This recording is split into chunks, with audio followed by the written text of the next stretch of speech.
session pagi hari ini. Pada pagi hari ini kami akan belajar sesuatu yang baru. Kami mohon kiranya Engkau meneman-neman kepada kami hikmat dan kebijaksanaan. Terpujilah namamu Tuhan Yesus. Amin. Amin. Oke, sebelum kita memulai pelajaran kita, Ibu Linda mau mengingatkan kembali peraturan yang harus ada di kelas kita ya. Yang pertama mau belajar, kedua aktif, ketiga hormat, dan hormat lagi. Kenapa 2 kali hormat? Karena di dalam kelas itu kan kita banyak, jadi untuk mendengarkan satu-satu itu butuh waktu, tapi kita harus menyediakan waktu kita untuk mendengarkan orang lain ya. Jadi hormatnya harus 2 kali, oke? Iya, Bu. Oke. Sebelum itu Ibu mau tahu nih, kalian belajar apa di pertemuan sebelumnya? Ya, Rena? Pantun, Bu, dan syair. Pantun dan syair. Terus Ada sampiran sama isi dalam pantun. ada sampiran dan isi dalam pantunnya sih, Pak. Rima syair AAAA, rima pantun ABAB atau AAAA. Wah, pintar sekali.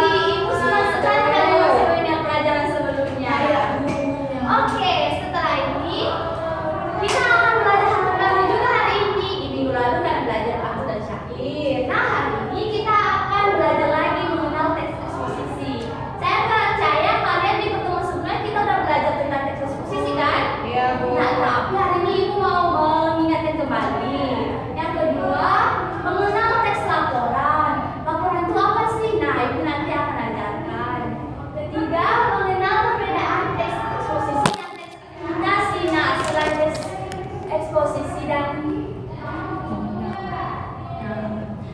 ketiga, kita juga akan belajar tentang mengenal perbedaan teks eksposisi dan teks argumentasi. Jadi kita hari ini ada 3 topik besarnya: teks eksposisi, teks laporan, dan teks argumentasi. Saya berharap kalian tetap semangat ya, karena ini pengetahuan yang baru. Oke? Oke, Bu. Oke. Nah, mari kita mengawalinya dari teks eksposisi ya. Nah, Ibu mau minta tolong nih sama kalian. Ibu itu kurang tahu itu apa definisi teks eksposisi, tapi Ibu punya beberapa ciri-ciri teks eksposisi. Jadi setelah kalian membaca ciri-cirinya, nanti kalian membuat definisinya ya. Iya, Bu. Nah, ciri-ciri pertama itu teks eksposisi itu menjelaskan tentang informasi pengetahuan. Kedua, fakta dipakai sebagai alat kontribusi. Jadi di dalam teks eksposisi itu ada fakta-fakta. Dan ketiga, singkat, padat, dan akurat. Nah, ada lagi nih ciri-cirinya. Dia juga tidak memihak, yang berarti tidak memaksakan kemampuan penulis pada pembaca. Nah, jadi dalam teks eksposisi itu isinya itu tidak memaksakan pembaca untuk mengikuti apa yang dia percaya. Jadi gitu. Kemudian penyampaian secara lugas serta memakai bahasa yang baku. Dan yang ketiga bersifat informatif. Nah, berdasarkan 6 ciri-ciri itu, siapa yang bisa membuat definisi dari teks eksposisi? Ya, Rena? Teks eksposisi adalah teks yang memihak, yang tidak memaksakan kemauan penulis, serta menggunakan bahasa yang baku dan informatif. Dari ekspos tadi yang disampaikan Rena itu, teks eksposisi adalah teks yang memihak. Nah, di sini dituliskan tidak memihak, tapi memihak. Oh. Tidak memihak ya. Iya, Ibu. Ada lagi definisi yang lain mungkin? Saya, Bu. Ya. Teks eksposisi adalah teks yang berisi informasi, tidak memaksakan pembaca untuk memihak pada sang penulis, dan biasanya menggunakan bahasa yang baku. Bagus sekali jawabannya, bagus sekali. Tepuk sekali untuknya, Pak. Oke, terima kasih. Nah, nih, Ibu akan menjelaskan definisi dari teks eksposisi. Yang pertama, kata eksposisi berasal dari bahasa Latin, yaitu exposition, yang berarti memberitahukan, memaparkan, menjelaskan, dan menguraikan. Nah, ada juga definisi yang lain menurut Kamus Besar Bahasa Indonesia, yaitu eksposisi berarti uraian atau paparan yang bertujuan menjelaskan maksud dan tujuan dalam karangan. Seterusnya, oleh karena itu kita dapat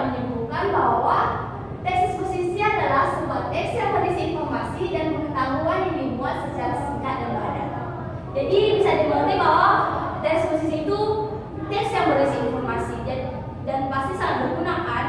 Iya, Bu. Jadi ada pertanyaan tidak tentang definisi teks eksposisi? Bu, tanya. Ya. Kalau teks eksposisi kan terdiri dari biasanya satu atau lebih paragraf. Iya. Lalu kalau teks eksposisi definisi, apakah isinya tentang definisi secara literal atau bagaimana, Bu? Nah, sebenarnya di sini definisi maksudnya definisi dari teks eksposisi. Oh. Bukan jenis teks eksposisi ya. Nanti Oh, iya, nanti Bu. iya tidak apa-apa. Nanti Ibu juga akan kasih tunjuk jenis-jenis eksposisinya. Setelah ini kita akan lihat ya. Oke, Bu. Maaf, Bu. Nah, kalau tidak salah beberapa minggu yang lalu Ibu pernah menyampaikan tentang struktur penulisan teks eksposisi, ya kan?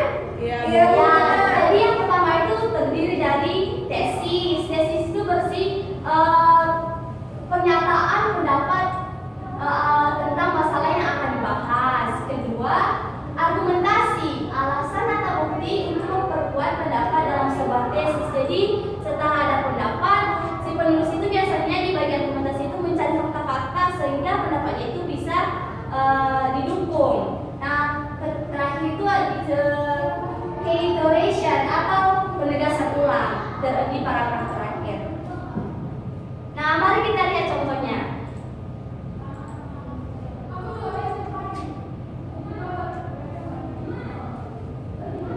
Saya minta satu orang membaca paragraf pertama. Iya, silakan.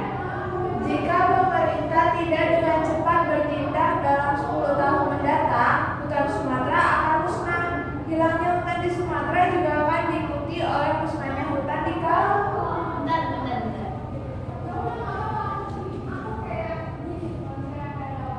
Udah, Bu. Ya, selanjutnya. Diikuti oleh musnahnya hutan di Kalimantan. Pengelolaan hutan tidak hanya menunjukkan adanya tanda-tanda perbaikan dibandingkan tahun sebelumnya. Oke. Masih ada, Grace? Makasih ada, Bu. Ya. Sebaliknya, kecenderungannya justru akan semakin memburuk. Kebakaran hutan akan terus terjadi dan penebangan liar juga semakin meningkat. Diperburuk lagi dengan adanya rencana penggunaan hutan tumbuh bagi pertambangan. Keadaan tersebut sudah jelas akan menambah suram nasib hutan. Nah, ini adalah bagian tesis yang dimana penulis itu menyampaikan pendapatnya yang akan dibahas nanti di argumentasi. Di sini kita bisa melihat pendapat yang jelas itu adalah jika pemerintah, kalau itu kan sebenarnya itu belum fakta kan. Jadi penulis itu hanya berpendapat jika pemerintah tidak dengan cepat bertindak dalam 10 tahun mendatang, hutan Sumatera akan musnah. Tapi sebenarnya itu belum terjadi kan. Nah, nanti dia itu mencari argumen atau pendapat-pendapat yang mendukung pendapatnya itu yang nanti kita bisa lihat di argumentasi. Saya minta Rena untuk membaca argumentasi. Ada 3 paragraf ya. Oke.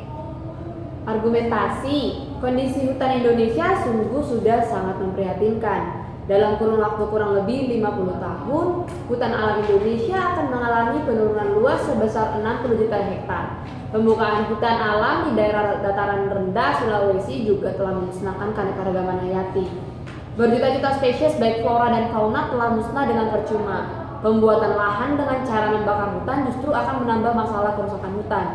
Munculnya El Nino memperburuk kondisi hutan.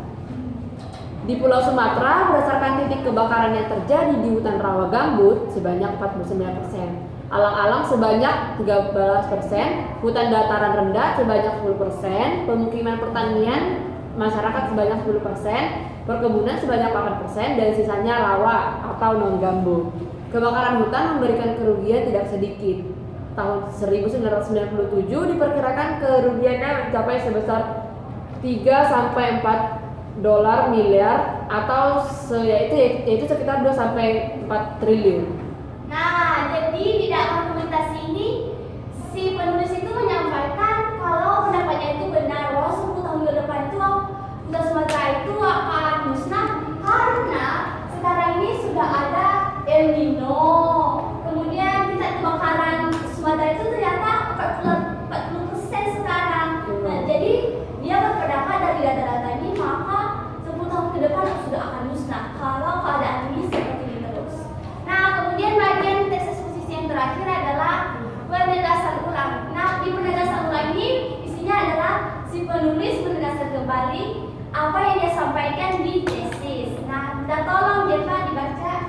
Penegasan ulang, rupanya kedua masalah tersebut belum cukup. Pemerintah juga menambah masalah lagi dengan rencana pembukaan kawasan hutan lindung yang digunakan untuk areal pertambangan. Kebijakan tersebut jelas akan semakin menyempurnakan derita hutan Indonesia. Nah, jelas sekali ya tadi di tesis berisi bahwa apabila pemerintah tidak bertindak, maka hutan Sumatera akan musnah, ditambah lagi, diulang lagi, disebabkan oleh pemerintah itu sendiri. Oleh karena itu, si penulis ini berharap pemerintah itu bertindak untuk memperbaiki hutan Sumatera. Nah, begitulah ciri-ciri dari struktural dalam penulisan teks eksposisi.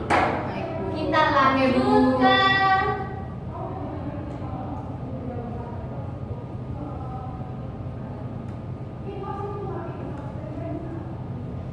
ternyata di dalam membuat teks eksposisi itu ada unsur-unsur kebahasaannya. Bagaimana sih, apa yang harus ada, tata bahasanya itu gimana? Yang pertama itu memiliki pronomina.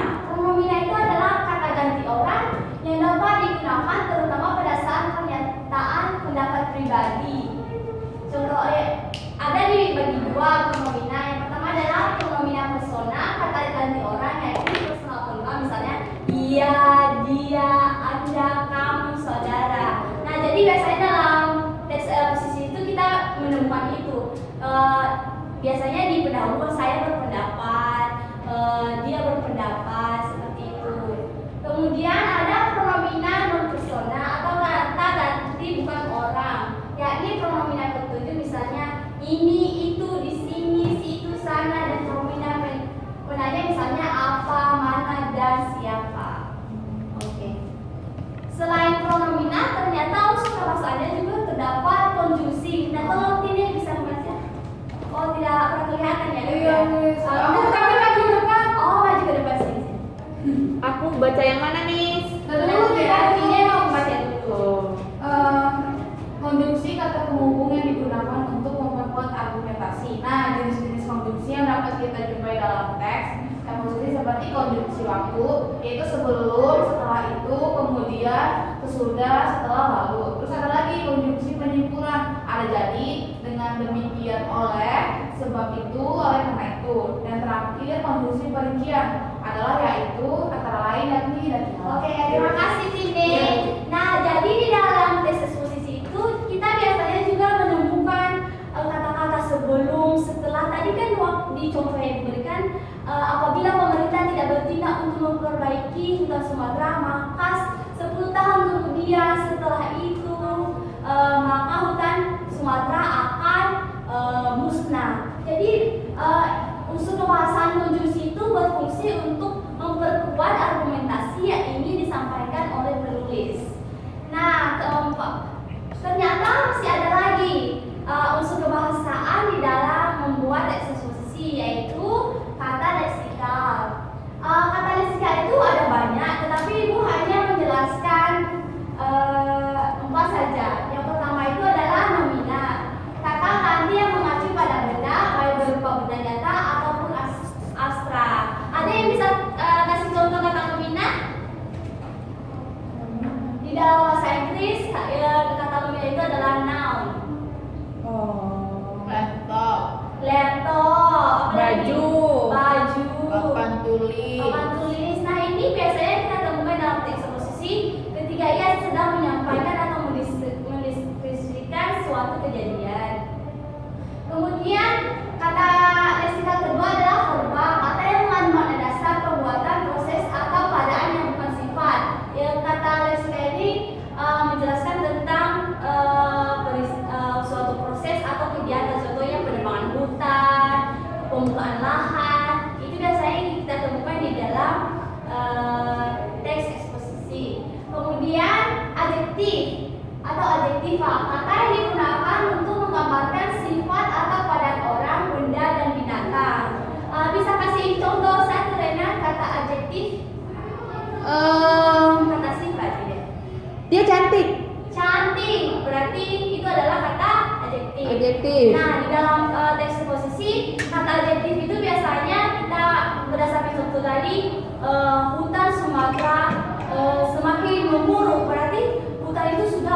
terus karena sudah dibakar, tidak ada penebangan hutan, nah seperti itu.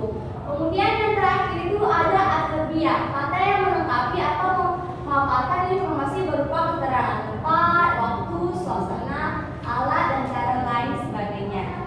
Oke.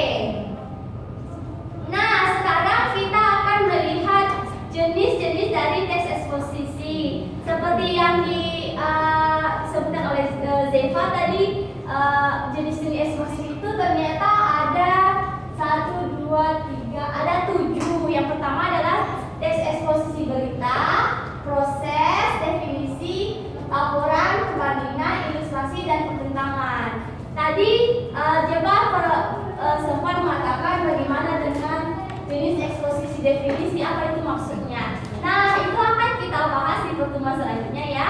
Hari ini kita akan fokus ke satu jenis teks eksposisi, yaitu teks eksposisi laporan. Sebelum Ibu memberitahu, ada yang bisa tebak tidak apa itu teks eksposisi laporan? Oh, Iya. seperti ini bukan eksposisi itu kan informasi kan Bu? Iya. Nah, contohnya kalau kita baca berita, Iya, kita banyak jadi kayak misalkan di Jakarta telah banyak korban yang terkena virus corona, sejumlah berapa ya terakhir kali saya lihat 19 orang Bu. Oh, itu sangat tepat. Iya. Teks laporan seperti itu ya. Iya, Bu. Nah, definisinya itu akan disampaikan. Oke Bu. Nah, teks laporan definisinya adalah paragraf yang menjelaskan atau mengungkapkan laporan dari sebuah berita atau penelitian tertentu. Nah, seperti yang disampaikan ini tadi, di Jakarta sudah apa tidak? Itu Bu terkena Virus corona, dan itu didasarkan oleh data ada 19 orang. Nah, itu tepat sekali. Nah, kemudian ciri utamanya itu adalah penulis dengan bentuk rincian yang disertai dengan data-data yang valid serta tidak memiliki pendapat satupun di dalamnya, hanya memuat data-data yang ada dalam bentuk paragraf. Nah, seperti tadi dibilang ini, ada 19 orang yang Meninggal Bu gara-gara virus corona. karena virus corona, dan itu didasarkan pada data yang telah ditemukan secara langsung. Jadi teks laporan itu hanya berisi data-data dan tidak berisi pendapat pribadi penulis. Oke. Nah, ada 4 ciri-ciri dari teks laporan. Saya baca Bu nomor Ya. 1. Silakan, Vi. Menjelaskan atau mengemukakan laporan dari sebuah berita atau penelitian tertentu. Bisa kasih contoh tidak? Contohnya pada berita dari Kompas itu menjelaskan bahwa mereka melakukan penelitian seperti sekarang di Amerika sudah ada vaksin untuk corona Bu. Oh, udah ada penelitian dan data ya. Iya Bu. Nah, itu adalah salah satu ciri-ciri dari teks laporan. Ciri-ciri kedua, minta tolong Jepa baca. Dibuat dengan bentuk rincian yang disertai dengan data-data yang valid. Nah, intinya itu adalah data-data yang dimuat di dalam teks eksposisi itu harus valid, harus dipercaya, Tidak bersifat palsu. palsu, betul sekali. Oke, ciri-ciri ketiga, minta tolong Tine baca. Bu maju lagi ke depan boleh? Boleh. Hidup-hidupan aja Tine. Saya lupa pakai kacamata Bu, maaf. Wih, bilang aja mau jadi guru. Tidak apa-apa ya. Amin. Yang pertama, Tiga. yang ketiga Bu, maaf kalau Ini. fokusnya sama dia. Eh. Tidak memiliki pendapat satupun di dalamnya, hanya membuat data-data yang ada dalam bentuk paragraf Bu. Oke, berarti tadi sudah jelaskan ya bahwa hanya berupa data-data dan tidak berisi pendapat oleh penulis. Kemudian yang keempat, biasanya teks laporan itu ditemukan dalam artikel berita. Seperti tadi beritanya itu di Jakarta itu sudah ada 19 orang meninggal karena corona. Kemudian ada berita dari Amerika bahwa telah ditemukan vaksin dengan jumlah segini-segini, harus berdasarkan berita. Oke, Bu. Siap.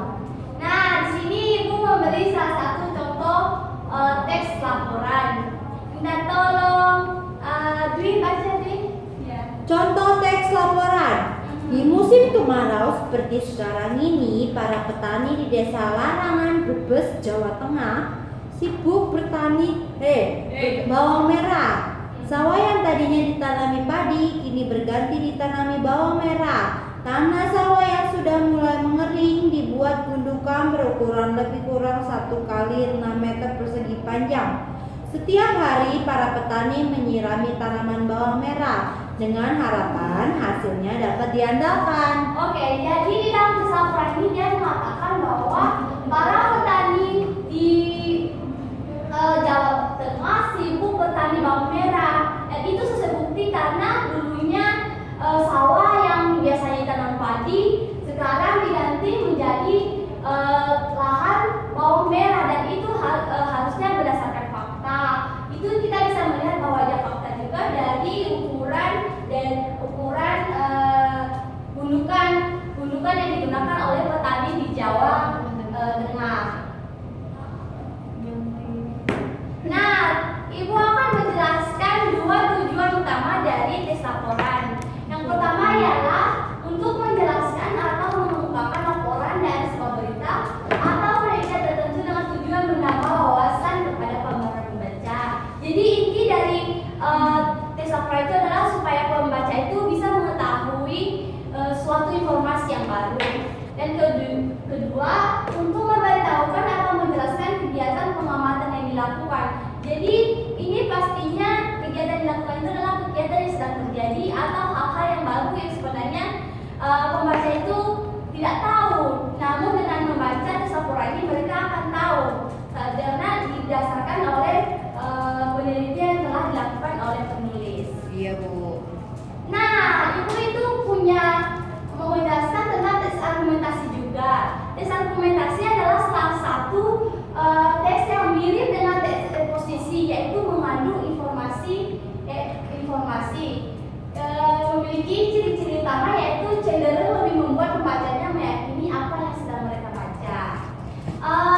Tadi Ibu sudah menjelaskan kan kalau tes eksposisi itu tidak bersifat memaksakan pendapatnya, sementara tes argumentasi itu cenderung membuat pembacanya meyakini apa yang sedang mereka baca. Jadi perbedaannya di situ. Walaupun tes argumentasi ini berisi informasi sama halnya dengan tes eksposisi, tapi perbedaannya adalah tujuan dari kedua tes itu. Nah, sekarang kita akan melihat contoh dari tes argumentasi.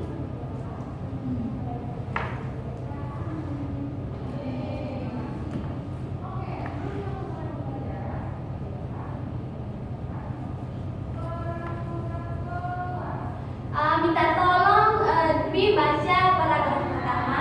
Pemanasan global menjadi isu hangat hampir di seluruh belahan dunia. Setiap negara sedang berusaha mencari solusi alternatif untuk dapat mengurangi peningkatan pemanasan global.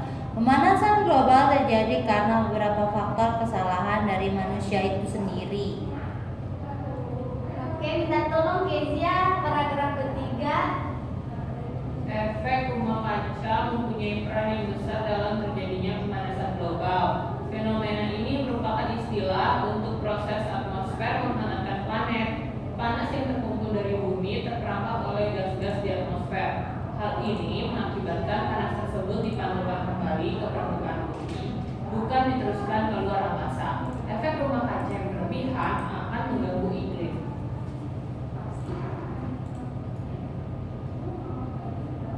Nah, jika kita lihat di paragraf terakhirnya, pengurangan pemanasan global haruslah menjadi tanggung jawab bersama seluruh penduduk bumi.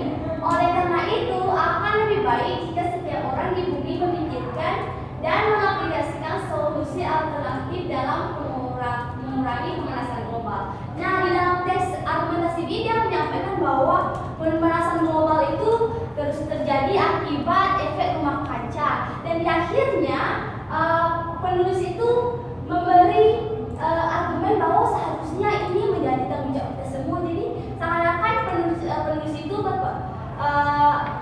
berpendapat bahwa pendapatnya itu benar, dan dia mengharapkan pembaca itu berpihak dan melakukan sarannya, yaitu dengan mengaplikasikan solusi alternatif dalam mengurangi pemanasan global.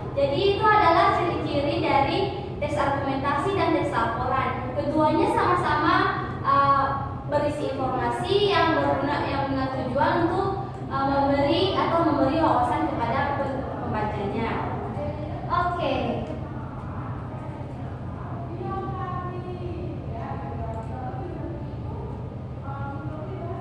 Nah, itu saja pelajaran kita hari ini tentang teks argumentasi, teks laporan. Ibu telah meletakkan beberapa lembar kertas di file kalian. Itu akan menjadi tugas kalian, yaitu menentukan teks laporan dan teks argumentasi, serta menentukan strukturalnya, yang mana tesis, argumentasi, dan juga penegasan ulang. Oke, sebelum kita menutup pelajaran kita hari ini, Ibu mau mereview apa yang telah kita pelajari hari ini. Iya, Dwi? Oke, yang aku pelajari adalah teks eksposisi yang dimana berisi mengenai informasi-informasi. Juga ada teks argumentasi yang memberikan sebuah argumen dan informasi juga. Oke, terima kasih Dwi. Jadi hari ini kita telah belajar tentang teks eksposisi. Ada beberapa jenis teks eksposisi. Salah satunya adalah teks laporan yang bertujuan untuk menyampaikan data-data yang valid kepada pembaca. Dan juga kita membahas tentang teks argumentasi yang bertujuan untuk menyampaikan informasi kepada pembaca, namun juga cenderung memaksakan pembaca untuk percaya dan berpihak kepada pendapatnya si penulis. Nah, Ibu yang menyampaikan bahwa belajar teks eksposisi yang berinformasi adalah salah satu cara untuk menyampaikan kebenaran kepada orang. Teks eksposisi laporan tadi menyampaikan fakta. Oleh karena itu, kita sebagai anak-anak Kristus harusnya kita dalam menyampaikan sesuatu kepada orang lain itu harusnya berdasarkan standar kebenaran, yaitu kebenaran Kristus sendiri. Iya, Bu. Oke, itu saja pelajaran kita hari ini. Ibu akan menutup kita di dalam doa ya. Mari kita bersatu di dalam doa. Tuhan Yesus, kami ucap syukur pada pagi hari ini kami bisa belajar. Kami bermohon kiranya Engkau mampukan kami